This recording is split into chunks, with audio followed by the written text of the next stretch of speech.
Azat Ağıncanov, Atsız Goşgy.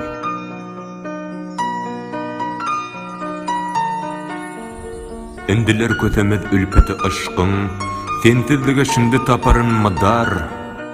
Ozalım, gürgülü umytlom tayakla yıktım. Olum geçmişinden bir ahmıra var.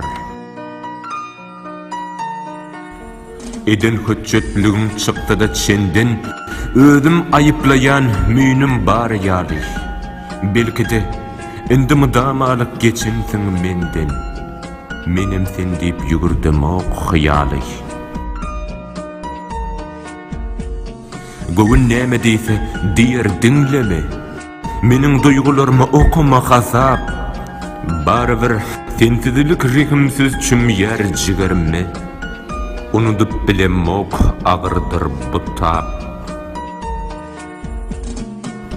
Söýgüň ýodasynda görünmän galan, basygyp berçigen ýersiz wepadan nişan ýok. Aldan masalgyma bir pursat oýlun, meni halat etsin ýatlamalardan.